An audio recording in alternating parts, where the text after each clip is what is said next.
LiberalViewer presents. So Fox News often helpfully summarizes the dishonest spin in its upcoming stories in the teasers for those stories, which was definitely the case recently when Fox News host Bill O'Reilly teased an upcoming segment in his so-called No Spin Zone by dishonestly linking to violence the move to end suspensions of public school students in California for willful defiance, as you can see here. Plenty more ahead as the factor moves along this evening. There is an epidemic of violence in the nation's public school system.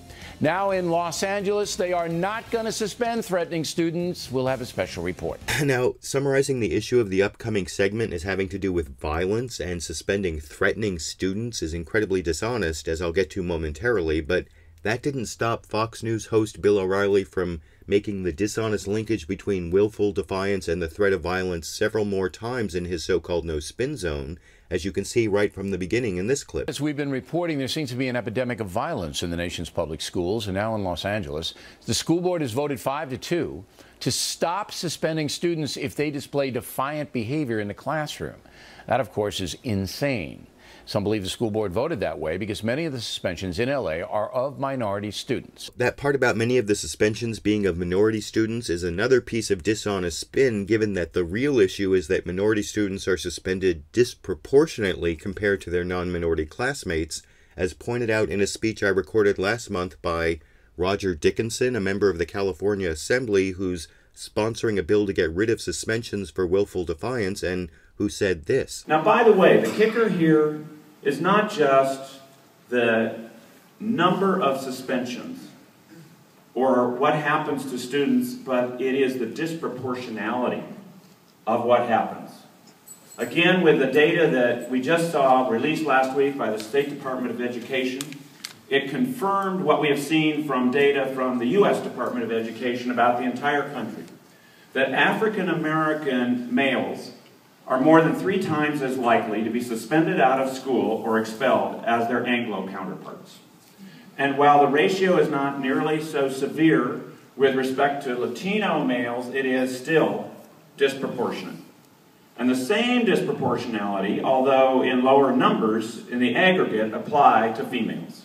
And what Roger Dickinson said there is right, and you can see supporting data on the Department of Education website here, but of course none of that data about disproportionality made it into the Fox News discussion, where Bill O'Reilly responded to Fox News host Geraldo Rivera's one good point that suspending kids actually ends up hurting them, by claiming those kids are somehow polluting our schools in this clip. So it's better to keep them polluting the building, all right, walking around in the cafeteria, in the common areas, doing what they do, disrespecting the system. It's better to do that and infect all the other students and have the teachers terrorized and in fear of them than suspending them for a few days. And there Bill O'Reilly goes again, returning to his dishonest argument that this proposed policy would allow teachers to be terrorized or left in fear, even though removing willful defiance as a ground for suspension would do nothing to repeal California's other grounds for suspension, including threats, harassment, and creating a hostile environment, because willful defiance is disobedient conduct that falls short of being violent, which may be serious or may only be minor, as Roger Dickinson explained when describing his proposed bill, AB 420, in this clip. I am carrying a bill, AB 420, which would reduce the ability to use something called willful defiance in our schools as a justification for suspending a student out of school or an expulsion. Because we know from data that's just been released by the State Department of Education that over half the suspensions out of school, over half, are on the basis of what's called willful defiance. Now, willful defiance can be something that is very serious, or it can be something such as talking back to the teacher or not doing your homework. Something that is extremely minor. It may justify discipline at some level, or intervention at some level, but not suspension out of school. And that's important because while discipline may be appropriate for the nonviolent behavior included under willful defiance, that discipline should not include out-of-school suspensions because, as a fact sheet for AB 420 points out, quote, more than 2 decades of research has confirmed that out-of-school suspension and expulsion for such lower-level conduct does not work.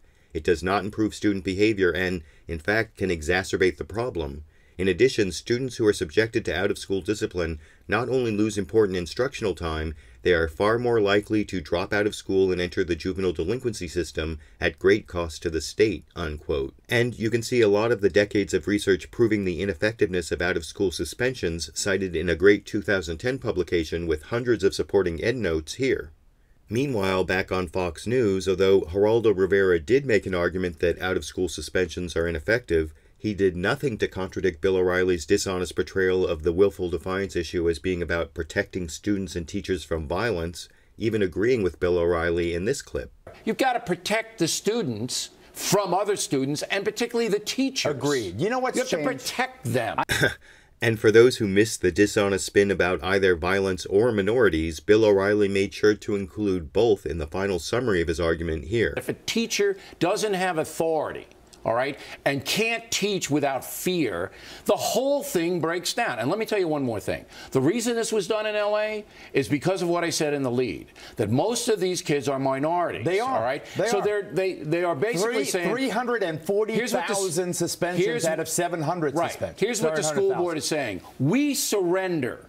All right? We're going to let these kids do what they want on our campuses because we surrender. And you can't do it.